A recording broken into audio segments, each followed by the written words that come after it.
Hello, everyone. Welcome to my channel. I'm Kissy. So, excuse me. Today, I have a lot of um, insight into the energies. So, feeling very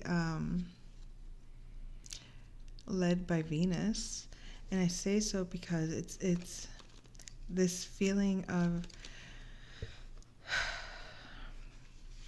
like on a personal level, I may feel that who cares, about the things I care about. But when Venus comes through, it's almost like because it's in that energy itself, it's hard to describe. It's hard to describe, but okay. I'm feeling very like, oh my gosh, so much, so much, so much. Where to start? Okay, so I saw this woman today at the gas station, and when she walked in, she had this very, very beautiful silhouette of like a young Barbie 20-year-old, right? Very young. And it was also the way she was dressed, very tropical, like a long, flowy skirt with like ruffles. And it was all white. And her hair was like, I mean, just like picture perfect um, image. And as she got closer, I can see that this was a much older woman with, you can see that it was manufactured, very what you would call plastic, very superficially, aesthetically produced by unnatural means. I don't know how else to say it. So, but it gave me this impression of like this spirit stuck in a statuesque body. This body that looks so perfect, but it feels so confined and felt so rigid, like so, like taking an image of perfection and trying to create it in the physical, or actually creating it in the physical. It was created, but it looked confined. It looked um, contained. And I'm not trying to be offensive to anyone. It's not, I mean, it was not even a personal thing. I'm expressing what came through. An odd understanding, or maybe, the impression that came through for me was kind of striking because I'm very conditioned that when I see someone very beautiful, very pretty, very like something positive, I call it out. Oh, lovely dress, or, oh, your hair's so beautiful, or something, a compliment. This is just part of my culture, my nature, whatever. And I smiled, I acknowledged, but something kept me quiet, and something showed me this confined spirit, and it was like heartbreaking. It felt like the perfect image to cover up a very fearful spirit, is how it came through. But it also gave, I mean, like I said, it was like, it almost gave the image of Yemaya, very, very goddess-like, very, it, like I got the impression of what was being created. It was perfection in terms of like aesthetically appropriate, or aesthetically like if you were going to snapshot what the divine feminine icon would look like, or something, kind of like how they do with maybe like the Kardashians, that they kind of put them out there as This is what society says the epitome of beauty is supposed to look like. And then you go and manufacture creating that. And it's like, yeah, I see it. And it is. But I also see it so confined. And it just made me think of an episode from Will and Grace, where Karen, for anyone that knows, and please, every episode of every show that I speak of, every song, every poem, whatever comes through, please take it as the symbolic language of the energy that can be being expressed in our currents, so to speak, okay? So, Will and Grace, Karen, very wealthy lady, takes her gay friend who's an attorney, who's a lawyer, takes him to get Botox. He's never done it and he considered doing it. And she's like, oh, she's an alcoholic and she apparently, like, she's been doing it forever kind of, person. So very comical. She takes him to the place that she goes, and before he knows it, boom, boom, boom, he gets his injections, and he's like, oh my God, but the experience that he went through, feeling himself from within and seeing himself outside, he's like, hi. And he's like, you're smiling. He's like, I'm not smiling. But it's that his face was made his face was made to stay like in a certain position.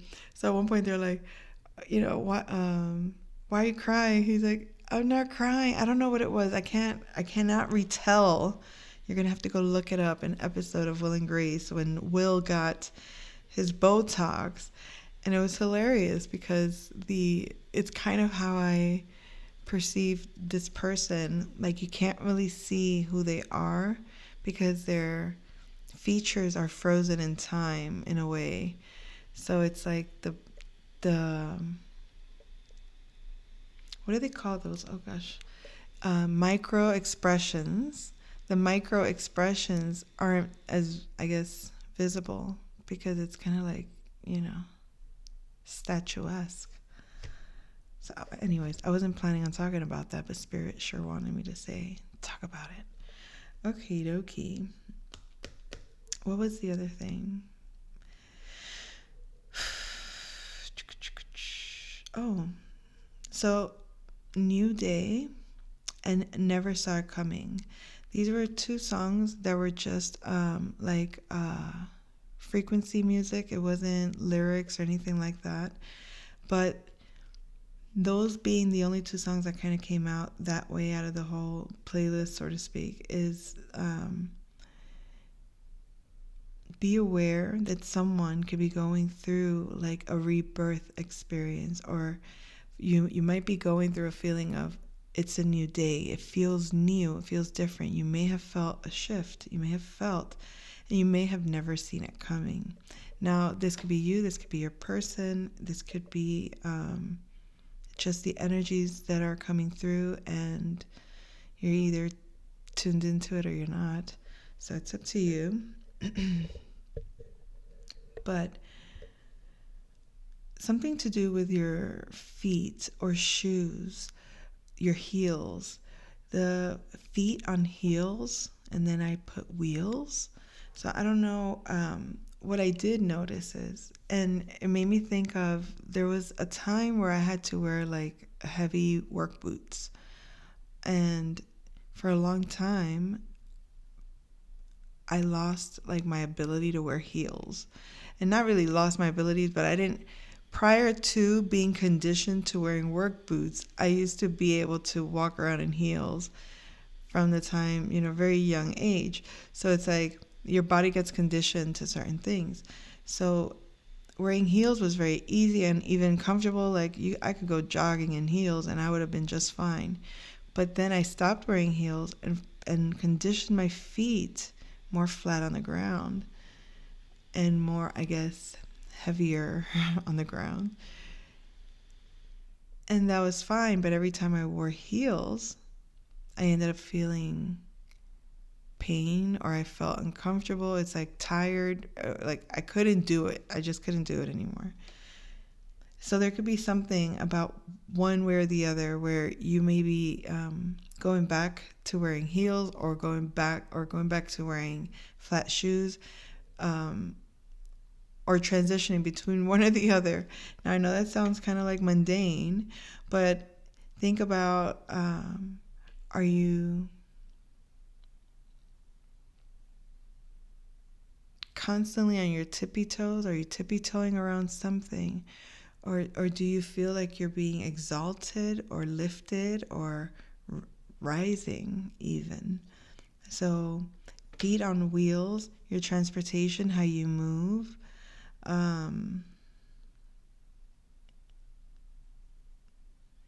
So I'm bringing it up because it came through, okay? So there's something also about reflected values and recognition of them. So something that perhaps you valued wasn't ever seen or noticed or recognized or acknowledged as something worthy of mention, so to speak.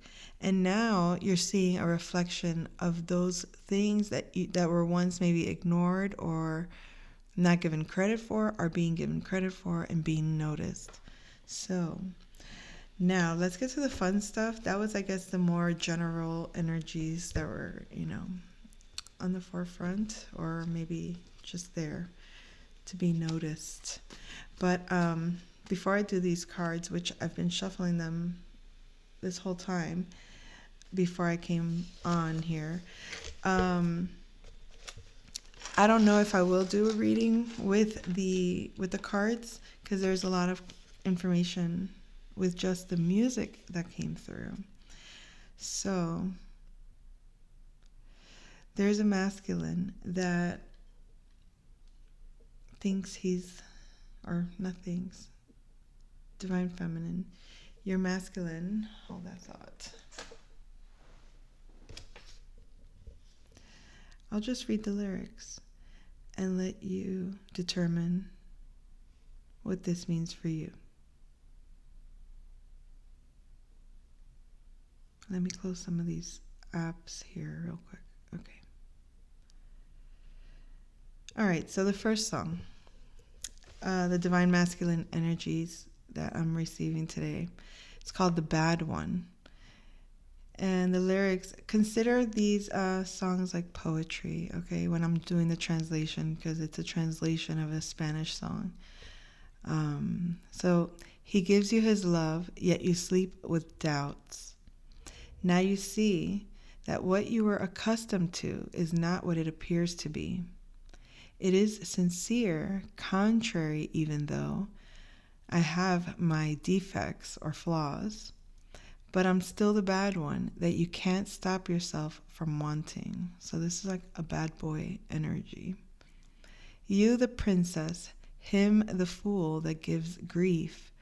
And although I do not appear to be the blue prince, I am your love and your dilemma, the problem, just the same as the novelas, the soap operas. I am the bad one with a virtue, a goal. He doesn't understand the procedure of how and when to give a kiss. I, on the other hand, encounter the key point that elevates you till the excess. You can't even imagine that mysterious pact with your soul and your brain. You would have to be born again to see if in another life you'll love him. I do not have the correct tactics to the earnings of your chest. I can fail you 1,000 times and I'll still be your owner. Oh, Lord. I know it's like, owner? Excuse me? Owner. You got to understand that the Spanish language is very possessive in terms of how, in terms of love. They want to possess you as They see themselves as owners. Okay, so you asked me to win you over. And if I write my tricks down on paper with no manners and just being faithful, you still yearn for me, the bad one, who caresses your skin. Listen to the words of Romeo. So that's all, folks. I'll leave it at that for that song. Oh, Lord, the bad one, huh? So Divine Feminine, this is someone that obviously feels very secure in your love for them. They believe or they know that they know you better than you know yourself. They might feel that they know you are not fulfilled if you're in a relationship that was comfortable or a relationship that felt safe, a relationship that felt picture perfect for everyone else. So this person or this masculine is the bad one with a virtue.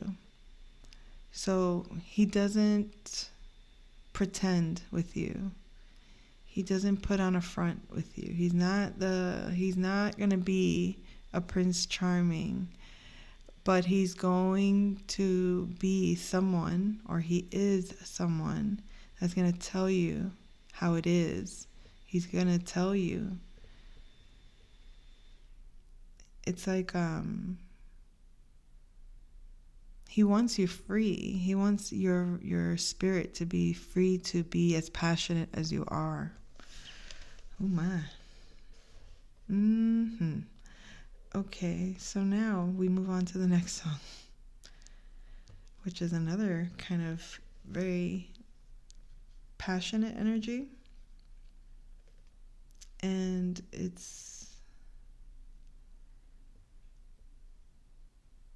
here it is. Oh, did I leave it in English? I mean in Spanish? Okay, it's called Eat You Up with My Kisses. Comerte a besos. So he's like, good heavens, for so long I had to wait for you. Already I have lost the sense of time. But to conquer you was my goal, and today my dream was realized. It was inevitable that this would happen. You are already giving up, and I want more. I will eat you with kisses. I will reach until deep inside you. Today I will love you very slowly. I will live the fantasies that I dreamed of day and night about your body. Now I can understand why my attitude didn't inspire your trust, because someone lied to you, was unfaithful. But I came to cure your soul. It was inevitable that this would happen. You are already giving up, and I want more. So, Divine Feminine, are you giving up? This is a masculine that likes to test your limits. He wants to challenge your trust in him, or perhaps he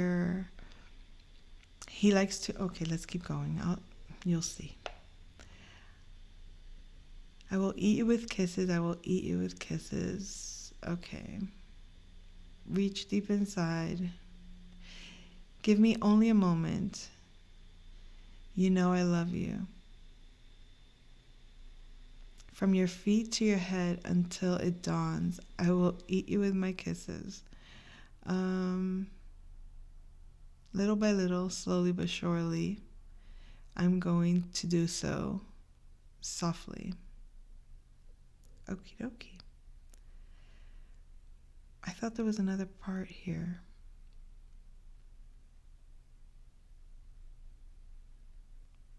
Oh, you're already giving up, and I want more. It's like he wants to test your loyalty, maybe your faith, in this relationship. I don't know how reasonable that is, how long this masculine might have expected you perhaps to wait on him, but it's like he takes a certain pleasure in slowly seducing you. Take that as you will. Please do not stay where you're not content or where you don't feel validated or seen. I'm just giving the energies the way they're coming through. So the next one, oh my God, this one it's called The Date. The Date. Come in and sit down. Calm down. Finally, you're here. What more do you want? Imagine that this is not me, that I am the other man whom you were hoping to see. Yikes. A stranger who was written to you a verse and has drawn to you the moon on a piece of paper, an improvised lover, mysterious, passionate, who gave you a date in this hotel. Now take off your clothes, turn off the lights for a moment, and make love to me just like you do with those lovers. I swear to you that today is the last time that you make fun of me, the last time you fool me. And it was my hands, those that wrote you the letter. It was my jealousy, the one that put the trap. And it's my heart, the one that cries of sorrow inside. But I'm leaving you, and I'll do it for good. Imagine that this is not me, that I am the other man whom you were hoping to see. Okay. So there's a masculine that may have tried to set a trap for you, Divine Feminine. Maybe out of jealousy, out of distrust. Was trying to lure you in a different relationship or through someone else to see if you take the bait or something. My goodness.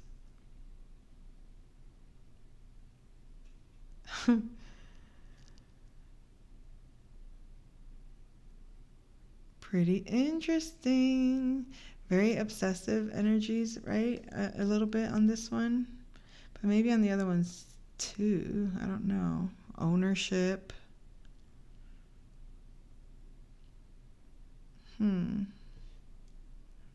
Waiting for you, like seducing you slowly.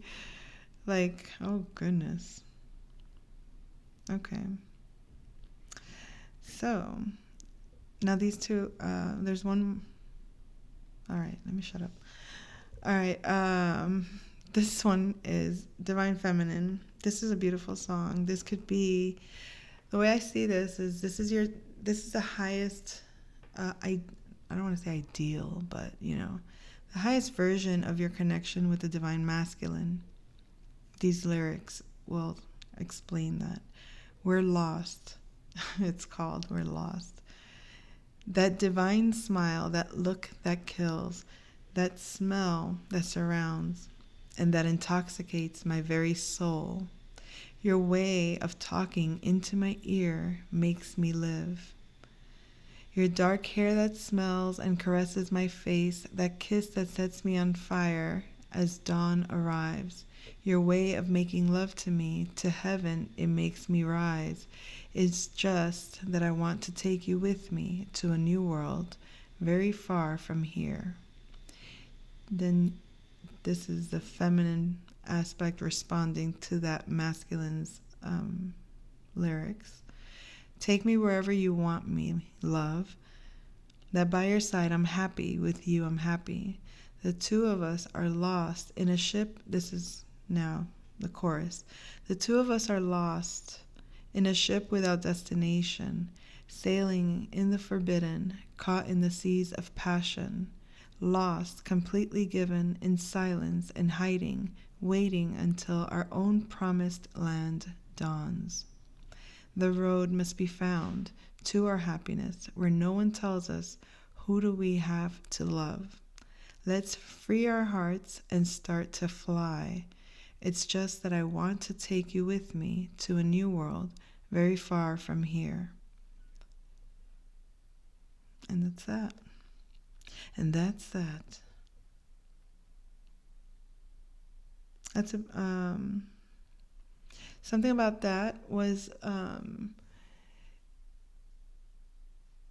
that you and your masculine, you're like a duo in a band, okay? Like there's not one star. It's both of you are together, the stars of your whatever it is, okay?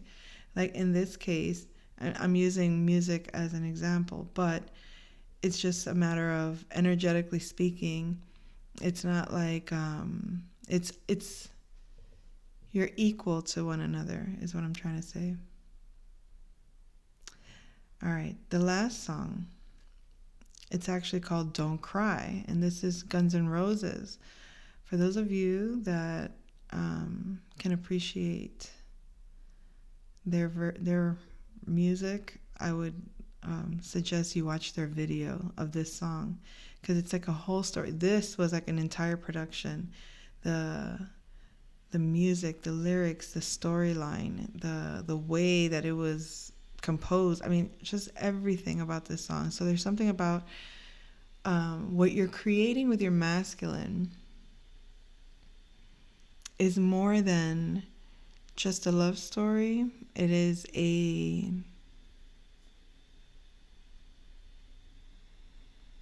theme of love, so to speak. Okay.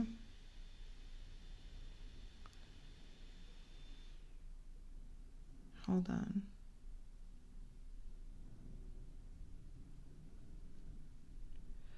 Okay. So the song is Don't Cry. Like I said, it actually is very moving. It's a moving song. So, talk to me softly. There's something in your eyes. Don't hang your head in sorrow, and please don't cry. I know how you feel inside. I've been there before. Something is changing inside you, and don't you know? Don't you cry tonight. I still love you, baby. And don't you cry tonight. There's a heaven above you. Give me a whisper and give me a sigh. Give me a kiss before you tell me goodbye. Don't you take it so hard now, and please don't take it so bad. I'll still be thinking of you and the times we had. And don't you cry tonight? Okay. And please remember that I never lied. And please remember how I felt inside. You gotta make it your own way, but you'll be all right. You'll feel better tomorrow, come the morning light now. That pissed me off. And I'll tell you why. Because it's like a defeated energy, and I don't don't that's not a love story to me of you got to make it your own way, but you'll be all right. You'll feel better tomorrow. Do you have to suffer a loss for it to be a great love story? Because that's what it sounds like. I mean, and if you look at the video, okay, in the video that I said you should watch, or at least I would recommend it if you like them. But that video, it's about a toxic relationship. But at some point, they get in the car and they end up crashing. So it's like a funeral for both of them. Like their dynamics, ruin things in a certain way. So it's like, it's the process of transforming or ascending from a toxic dynamic. And it's as if he's been there before and he never lied. And you'll feel better tomorrow because maybe as in the dynamic, one may awaken before the other in different areas. It's not like your union, your connection sparked the awakening for the both of you, but your experience of that awakening has unfolded in different areas of your life in different ways. And I mean, it's very similar ways, but also in ways that are kind of like interconnected, but in your own unique manner. Anyway, where was I? That's why I don't freaking do that. So yeah, so in the video, it's like if he transitioned before her, or he came to the awareness of the, what went wrong in the dynamic, or was what fell apart in the dynamic. And so he's like assuring you got to go through a certain transition on your own. And for some, you may have already experienced this. I don't want to instill any future version of this. This could be what occurred in your dynamic, and it's coming through to process or to understand it, or to realize, okay, yes, because it's like I remember having a dream with my divine masculine, walking ahead and me staying behind and crying. And I'm like, and I remember mentioning it to him, but it's like, I think all he said was, that makes sense, or something like that. And I was just like, gave him the, what? What do you mean that makes sense? Explain. But there's no explanation, folks. That was on 3131 when I said that. No explanation. But there's something interesting about the numbers today. All right, so that was that with the music. And I apologize for anyone that doesn't like it. Guess what? You could have fast forward. Like, you don't have to go through the lyrics. You don't have to go through the music. Any of the parts that bore you or don't interest you, skip ahead and get to the part that maybe none of it resonates. Maybe all of it resonates. But take it with a grain of salt. Isn't that how it's done? You put it in, I don't even know why. I think it's like to keep the negative energy away. Anyway, okay. The White Princess. This is it's like a book that turned into a series of like novels or whatever. The White Princess is the story of Elizabeth Tudor, the daughter of King Henry VII and Elizabeth Woodville. So that came through. Now, I'm a complete Tudor fan, and this is where the Tudor dynasty kind of like established itself, with King Henry VII, not the 8th, the one that was, known for all his womanizing, not his son, the father of that king, and the father of King Arthur, or Prince Arthur.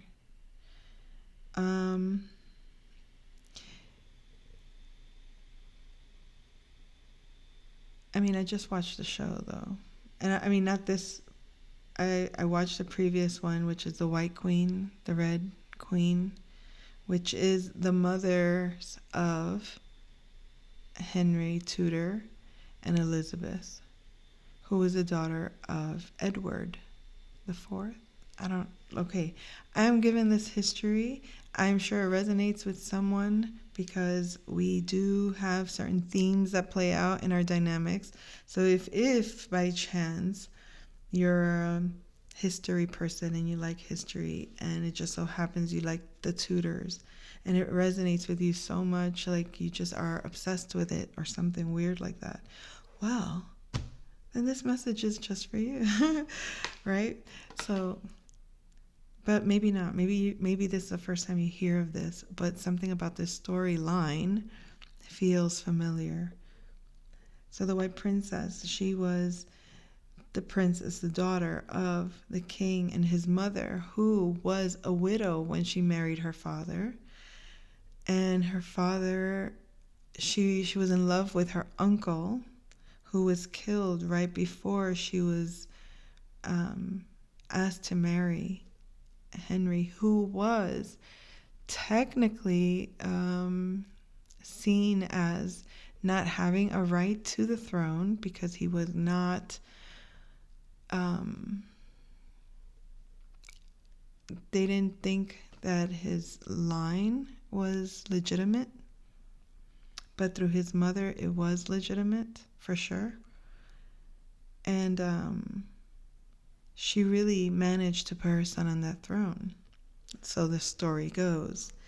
And it was an alliance that these two mothers had to bring their children together, their daughter with, their son, and to bring the two houses together. So these are opposing houses.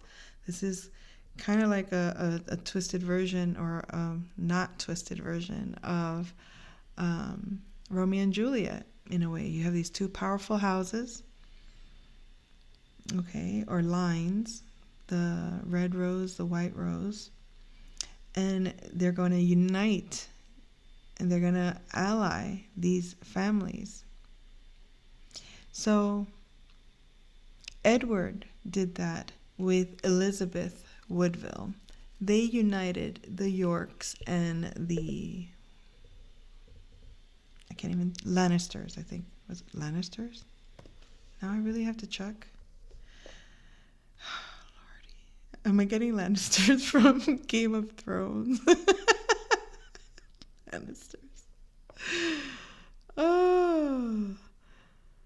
War of the Roses, damn it. Why am I so ditzy right now? War. My phone is like not doing its job. Thank you. War of the Roses. Lancaster. I said Lannisters. Lancaster, the House of Lancaster and the House of York. Okay, both branches of the Plantagenet royal family.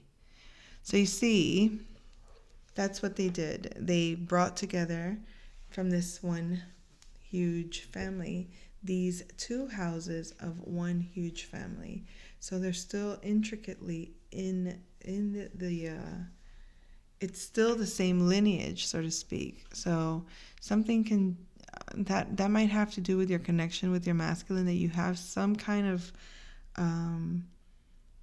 lineage thing going on where the two families coming together, consciously coming together, I guess you could say, with that purpose of uniting the two powers, so to speak. Okay, now this could be on a spiritual level. It doesn't have to be on the 3D level, but it could be on both. Okay, it's up to you and your masculine and the connection you share and your purpose together and how much you know about it. So anywho, the White Princess. So the number 7, Henry Tudor the 7th. So the 7th or the number 7 could be significant.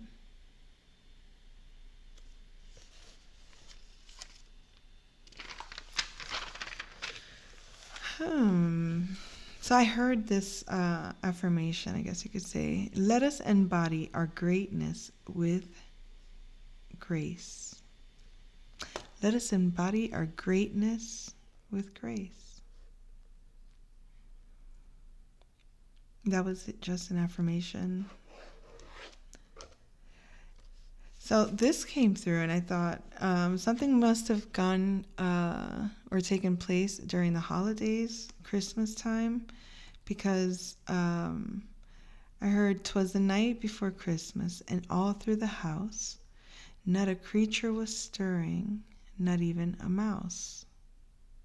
So it's like Spirit is just giving these clues, and they seem like they're random, but they're pieces of a larger puzzle, and they might even go in different areas of your life that you're not very, some you may be focused on, some areas of your life you may not be focused on, but I'm getting like it's just your energy kind of I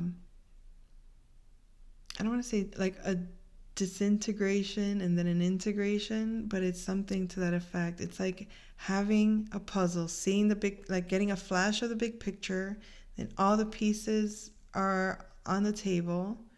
You have no reference whatsoever of how to pick up all the pieces, or what you're putting together. You have no idea. All you can go by is the patterns that you're seeing and how things are just either they fit together or they don't. And then you're just putting them across the board.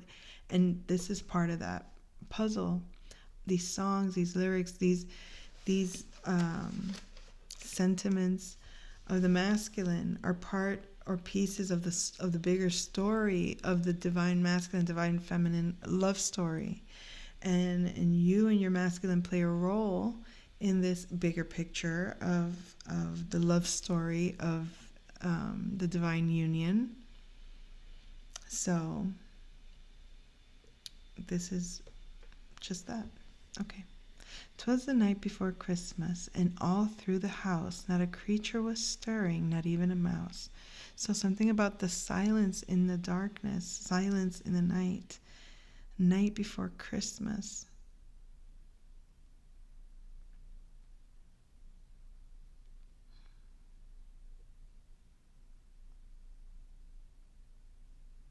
There's also an energy about heavy weight has been lifted from the heart chakra.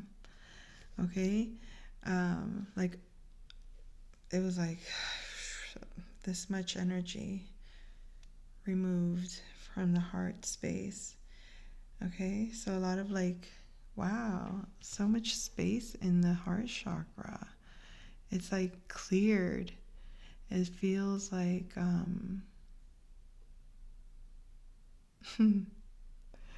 I'm getting an image of like a bowling ball. Like a bowling ball. Can you imagine the kind of heavy, like carrying a freaking bowling ball in your chest all the time? And somebody just finally said, here. They put it down and it's like, wow, I feel so light. I feel so at ease.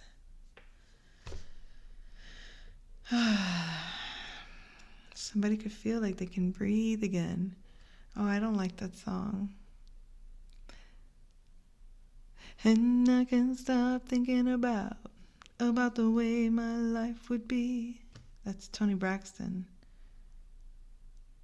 How could you love me then leave me? Come on now.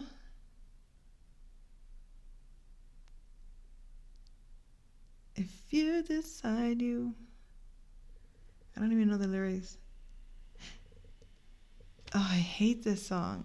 Sorry. I hate the feeling. If I never see or feel you in my arms again. If I never hear I love you now and then.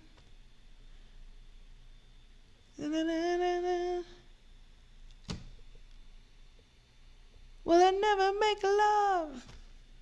Please. Please. If love is, then I promise you that I shall never breathe again. Are you kidding me? That's why I hate the song.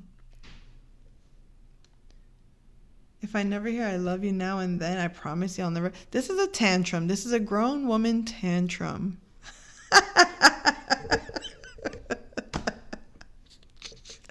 All that to say that.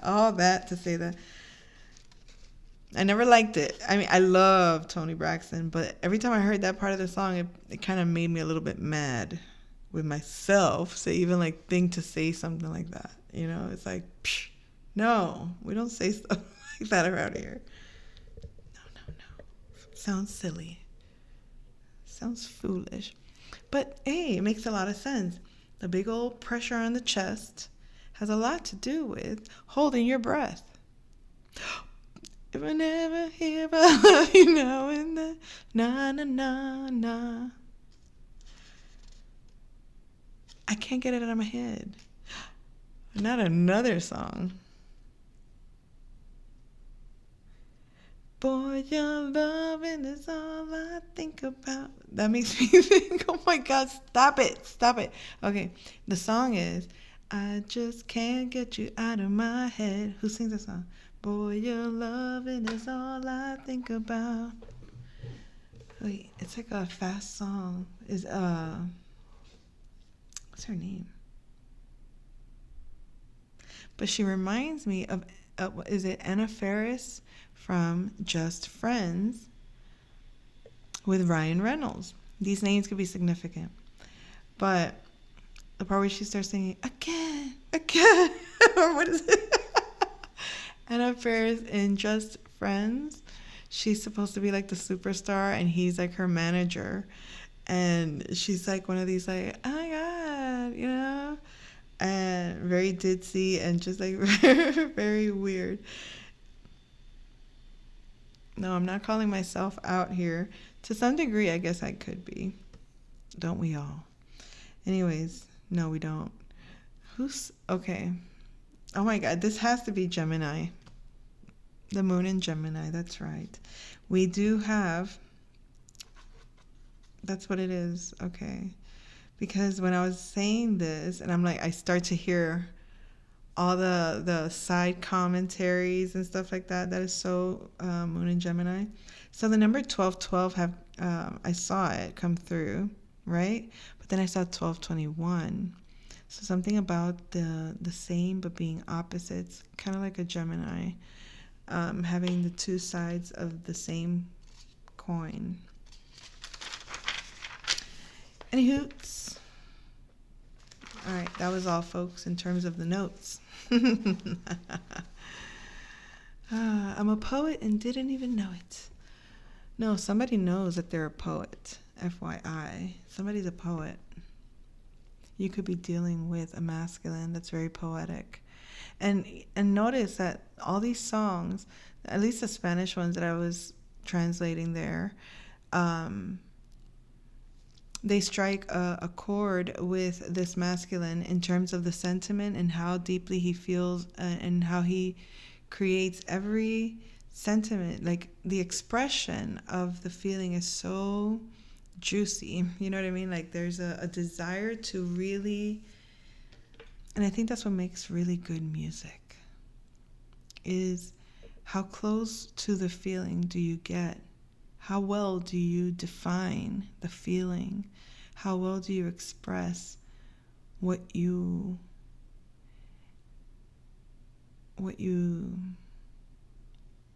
feel? So there could be this masculine that wants to tell you how they feel, but this masculine is giving the impression to be somewhat of he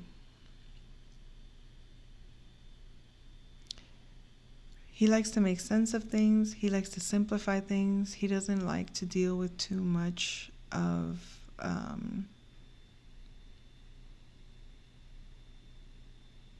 this masculine in particular is not one to deal with the details too much. He likes things a little more direct. And it's possible that he could be scattered, or he could be a little bit he likes to escape or get lost or get, just jump through ideas and move through experiences. And it's giving me the movie from Limitless with Bradley Cooper when he takes the pill and time, like I think it was like very early on in his experience where he shifted through time and you could see it like speeding up, like his mind was like ahead, way ahead. And this masculine might be that way. And because he's that way, he can't really he doesn't want to stop and wait for you to get to that point. And this could be how you feel, Divine Feminine. I'm not trying to offend nobody, because this could be very much how my masculine would perceive me. Get to the point already. Hurry up. But I just want to tell you that I feel like you can't help it when you're emotional, and sometimes you really have to sit with that. But 80% of your emotions you can deal with on your own. And it may be something that's not about crying or whatever, but remember the song, Don't You Cry. Like, you could be having to go through some kind of shift, some transformation, and you're having a hard time dealing with it. Or, Divine Feminine, you could be dealing with somebody in your life that's going through something harder than normal. and but they have to go through it on their own. We have the lead pipe. The lead pipe. This is the Pisces Virgo axis, okay? And that's where the North Node is now, is it not? Did it already get there? I don't know. I don't remember. I don't know. We could always check, but I think so. So it's like spiritual matters are becoming a lot more, making more sense. They make sense when you know how to make it personal to you. When you understand that the clearer things are for you with yourself, the clearer things will be when you're dealing with another person. So another person shouldn't get you disshuffled in any way. You could be dealing with somebody that's going through a lot of emotional shifting. Somebody that's having a hard time dealing with their feelings. This person could just be someone that doesn't and I don't know why I'm getting that this could be like a feminine that you know, but this could be your masculine. This could be you. But I am getting like the energy of a feminine that maybe having a difficult time coping with some deeper emotion that it's like she's feeling it now. Something about a relationship. She's feeling these deeper feelings about a relationship at this time. A relationship that that's over, a contract that ended. So it's like, this is what it is. When a contract ends, the way I see it, when a contract ends, is that lesson is no longer like needing to be learned between both. So it's like, hey, I know that this dynamic between us is out of balance, right? And let's say you both know that the dynamic is out of balance. You have X amount of time to fix it between the two of you before one or the other decides it's not working and we're going to go ahead and part ways, right? However long it takes. Both can be stuck in it for as long as you want to. But eventually somebody decides game over with this situation with you, this particular dynamic with you. It's not everything. Like you can have a relationship with someone that where you're emotionally connected with them and you're also social with them, or you're also involved familial with them in some ways, or you have some kind of responsibilities to one another. So you can cut off one aspect of the dynamic and not necessarily all of it. And some people take like contract ending is like the entire dynamic ending, and sometimes it is. Sometimes it can be. No, the entire relationship must be done for us to not ever have the opportunity to come together, or at least a choice for that, has to be made. Because I think we should all be open-minded to re-encountering any energies that come through from the past. Is always an opportunity to handle it in a way that benefits you eventually. Where if you're encountering a person that's constantly challenging you, and eventually you decide, I have to walk away from this person because I cannot handle, or I cannot deal with, or this lesson is too challenging and I'd rather go elsewhere and not deal with this. When you encounter it again, because until you can overcome it, that you don't have to run from it, until you can overcome it, that you don't have to shield yourself from it, until you can overcome it, that you don't have to hide from it or fear it or debate it or challenge it, because it's no longer something that affects you that way, then what did I start with? Then I guess you're good if you can do all that, This is how quick I lose my train of thought when a Gemini moon, I swear. Gemini always has my head in a twist. I loves me my Geminis, but I have to tell you,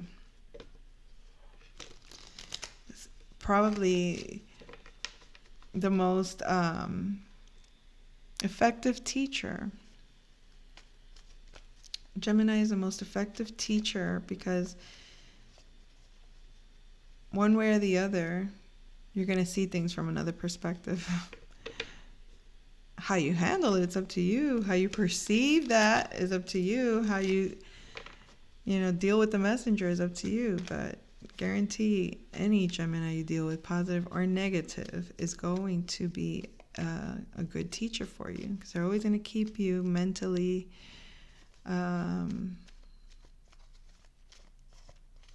aware, not to be stagnant in your curiosity. Alrighty. Am I just rambling on? I don't think so. We have the study here, folks. Here you are, knowing yourself, learning yourself, keeping things quiet, and maybe wanting to expose certain things that are not any longer a secret. Maybe something was a secret. Maybe you were just holding back. Maybe you just didn't want to share certain things about yourself. But someone is expressing their, someone's shooting their shot, or someone's like shooting from the hip. When you say shooting from the hip, it's like a real, like a quick shooting from the hip. Isn't that like when you go, like you jump into something before you think it out, right? Act before you think, shooting from the hip. Or it's just like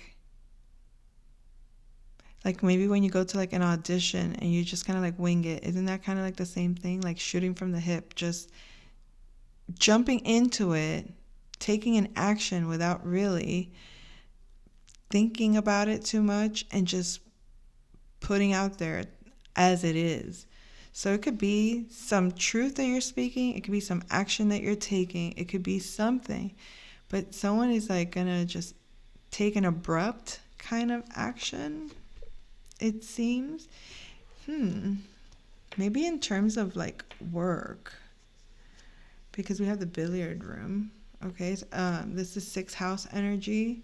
It could be in terms of work. It could be in terms of a routine. Like, that's it. I'm just going to change my habit. And they just like, that's it. They just do it. They just change their habit, change their environment, change something about where their surroundings, the people that they're surrounded by, the relationships that they're in. Like maybe just somebody finally realized, like, I have to learn, I have to know myself. I have to understand myself. Or somebody that has really learned themselves, and that sounds, I know, very like cliche, like, learn yourself, know yourself, whatever. You know how many people really don't know themselves? They really don't know themselves. Like, and by that I mean, you'll ask them anything, like, well, what do you want? Well, I don't know. What do you want to do? I don't know. Do you like this? I don't know. Have you tried it? I don't know. I don't know. I don't know. I don't know. You know? No, I don't know. So that's kind of like, I don't think that anybody's like that in this collective. But I'm sure you've dealt with people like this, that it's like, it's not about, because yes, you're not, like, I get it, being curious, and we really don't know a lot of things. We don't know anyone. We can't ever say, oh, I know them. We might think we know them, but we never know someone. And you have to be open and willing to get to know them every time. Like, be willing to not get stuck in a perception of someone and keep them, like that lady that I told you about, feeling like putting their spirit stuck in a statue kind of energy. Like, this is all you can be, or this is the only part of you I see, or this is, like, here, this is your name, like your, like an animal totem, they can give you an animal totem name because this is an energy signature that you carry. But if it's only like one of 12 energy signatures, or one of thousands, and we're not talking about multiple personalities here, but if you can intricately identify each little nuance of shift between one version of yourself and another, how you as a one individual wear so many different hats, or how you as one individual have so many different dynamics. It's like you're not a one-size-fits-all kind of energy. You cannot. Yes, you can love and love greatly. That doesn't mean that everyone you encounter gets that same energy of you, or gets that same openness of you, or gets that same connection, that flow, whatever you want to call it. So anyhow, let's move on. So, you may have really learned who you are, self-study, learned a lot about the occult even, because we do have the 8th house here. Or learn about your lineage, learn about your family, learn about your roots, learn about what values you want your home to be revolved around. You may have had to return to situations, deal with the past before, and then take action and jump into some kind of routine or some kind of pattern of analysis, and look at the dark patterns that you were dealing with, because we have the light and dark of each. This is the 6th house. So the dark side of Virgo, or the dark side of the 6th house, is looking and analyzing all the things that are not working, all the things that are not really balanced, all the things that are not making sense, all the things that are not in their right place, or all the ways that the game is being played out of bounds or out of the rules, so to speak. So either because of this, you exited a certain environment, certain energies, certain people, certain, even like places you would frequent. Like you just stop doing all that. Now, if this isn't you, this could be your person, that they've learned a lot about who they are, and they've decided that they want to change, and they went on their path, and they did this for themselves. They exposed a lot of the things that were hidden when it comes to the family, or when it comes to the home. Maybe even they noticed a lot of the things that were dark about their workspace, or dark habits that they carried, or that they had, or that they were enveloped in somehow when it came to their partnerships, their dynamics with people in their life. We have Colonel Mustard here. This is a masculine that's mature, very handsome, very wise, very soft in the sense of like he doesn't boast his power. He's not the kind of masculine to exert that. He's so secure in his masculinity that he's very sensitive to you. He's very gentle with you. He's very sweet with you. He's very nurturing. And he allows you to be very strong in how you... I think he thinks that you have kind of like a hard front in some ways. So he's empathic about that for you, Divine Feminine. I think he knows you've had to be tough, or you've had to be hard, or you've had to be, in some ways, you've had to learn to defend for yourself, or to become a boss, or to become in charge of your life. And the way that you've done so, he admires it. He sees the beauty in your power. He sees the beauty in how you can go without, it's like if you have You're very cautious about how you speak. You speak with purpose. You don't just, you don't, and even if you did say some very harsh things to someone, it really does come from love. And I think whoever gets the dark side of your communication might not agree.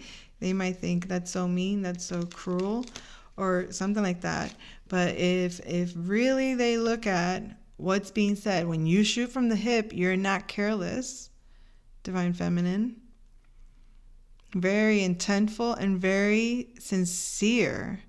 And it is what it is from the essence of truth. Sometimes truths are not so pretty. So you've dealt, Divine Feminine, with a lot of negative relationships that are out of balance, or relationships that didn't honor their commitments, their word.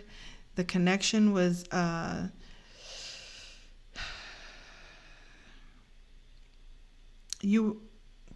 it's like it was clogged connections. At least emotionally, you felt like rusty. And if not rusty, it was like you needed to clean the pipes of your, like the sink or something. Like, I know I'm getting very detailed, but that's how, I'm looking at this, and it's like, yeah, this was like connections that were emotionally stagnant or stale, and they were karmic. And these were partnerships that weren't willing to see truth, or weren't willing to operate in the light with you. And by that is, when we say operate in the light, what we mean is like, keep it real, keep it on the up and up, keep it 100, give me the ugly truth instead of the pretty lie. Don't play games with me. Just keep it honest, keep it real. And a lot of these people didn't know how to do this. And I think that's what you and your masculine share in terms of your values, that you're both aware of very toxic kind of dynamics.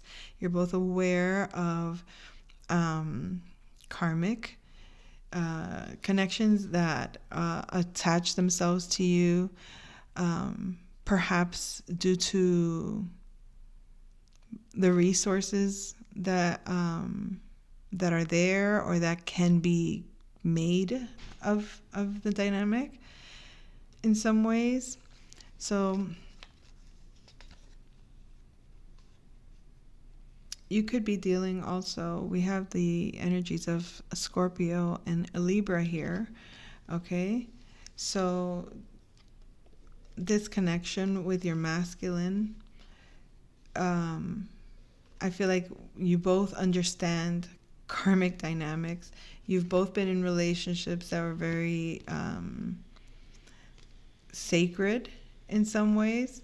And it could just be that you have a very strong sense of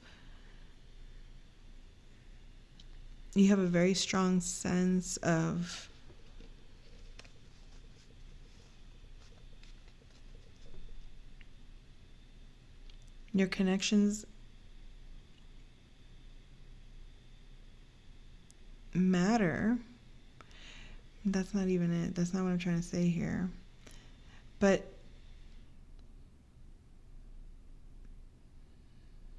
you hold people to their word,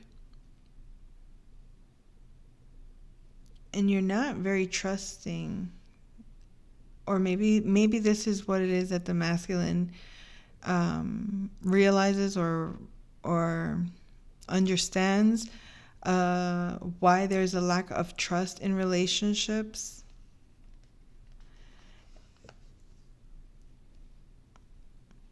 Here we have a Virgo energy.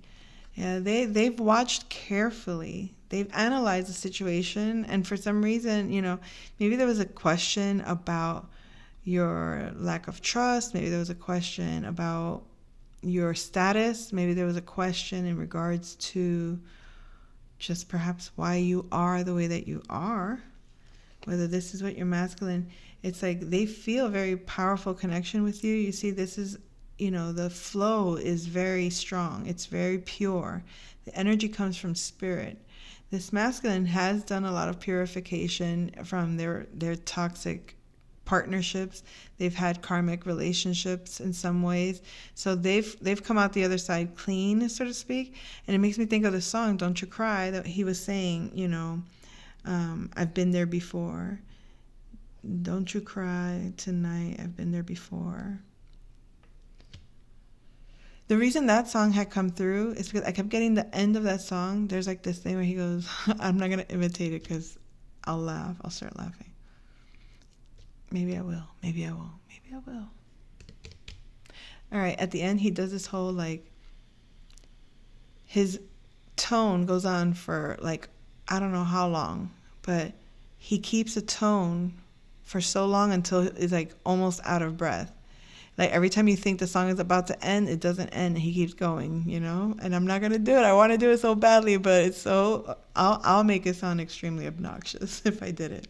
Please hear the song, and you'll hear it yourself. But the end, I love it, and I just kept hearing that part. Okay, there I go doing it. So he keeps going. It sounds like a bee. Busy bee. Anyways, so it's this tone just kept going. And I'm like, okay. I don't know what this is implying, some kind of hypnotic trance even, maybe. But where was I with the masculine? He knows how to hold a certain energy. Okay.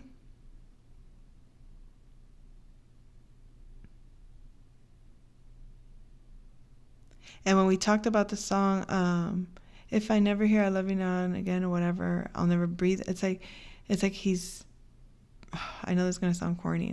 Is he breathing for you? That could obviously metaphoric, right? But it's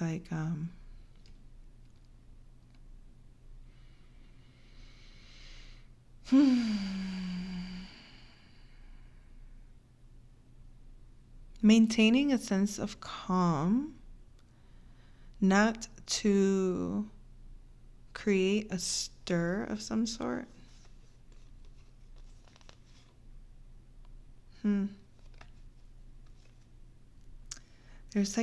There's a love situation with an Aries in reverse.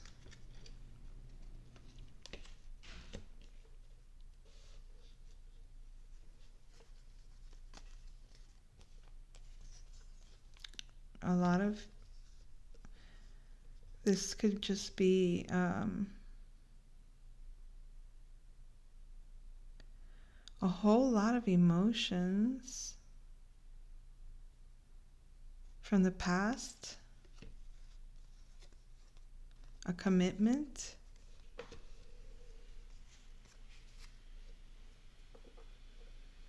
So it's if this masculine is saying I've been there before, and they're holding they're holding the tone or their energy, they're breathing things through, because it's they've been through something that they feel you have not yet gone through, something to do with a lot of emotions from the past, a commitment perhaps, could have been a karmic relationship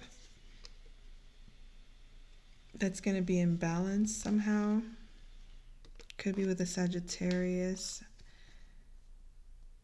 Maybe a Sagittarius had a commitment elsewhere, and I don't know. Honestly, it's all these little clues are coming through, but how exactly they're playing out in your story and for everyone it's going to be different. But these are just the dynamics that are playing out right now. It's just giving the impression that this masculine assumes that you can't handle some emotional kind of thing.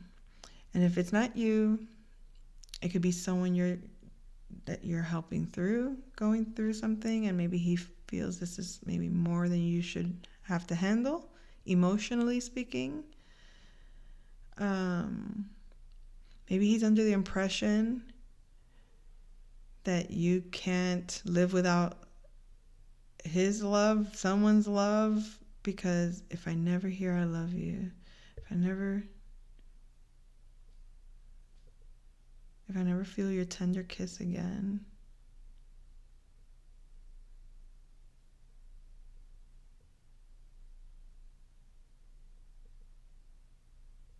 it's giving the impression of like if somebody's taking their transition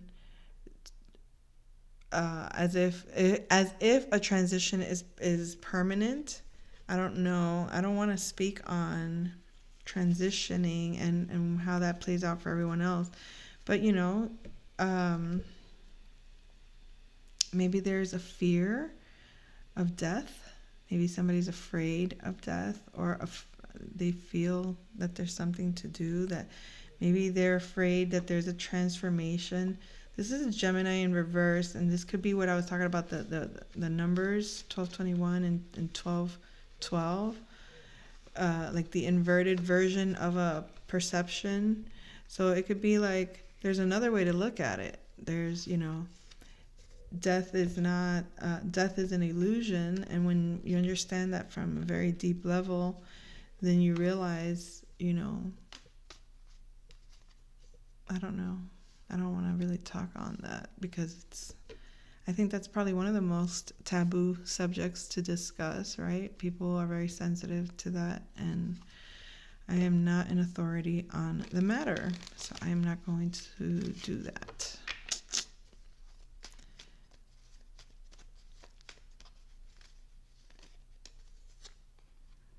Well, I said I'm not an authority on the matter, but to some extent, I consider myself an authority on it, okay?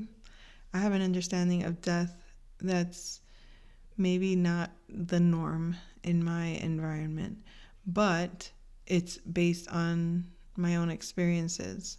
So whether that resonates with you or not, like your perception of it, like you have a more perhaps optimistic perspective of it, or just a perception of transitioning, evolving, moving on, is more like removing a garment versus darkness and nothingness and that, like like done. That's it. It's over. Dead. Gone. No. It seems like, I think that's like just a very stagnant state, an extreme or an extreme low state. But that's just my perception, folks. Is there anything else I can share with the collective spirit?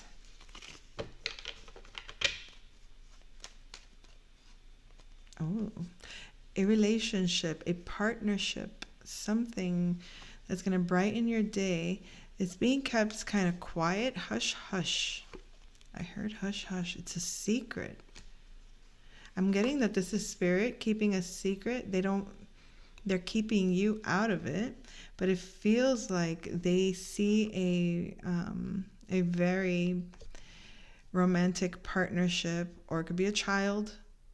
Take it as you will, but it's a partnership that's going to brighten your whole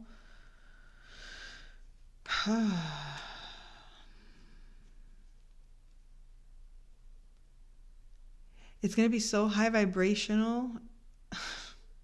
I know this is going to sound corny. So high, those cups, the glasses, when you go like this to the glasses and they pop, they break because it's so high frequency. It's possible this relationship is so high frequency, it can actually break glass. Now, that could just be a metaphor. But again, we have something about observing the darkness or the negative, or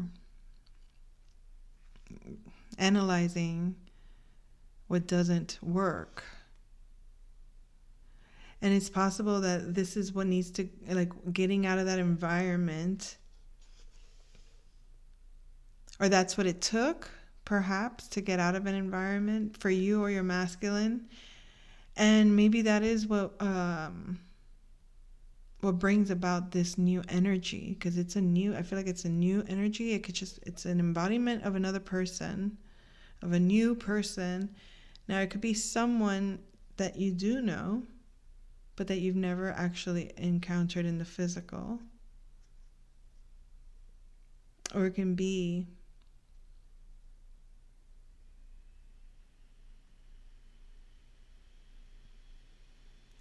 the essence within someone that's new, different.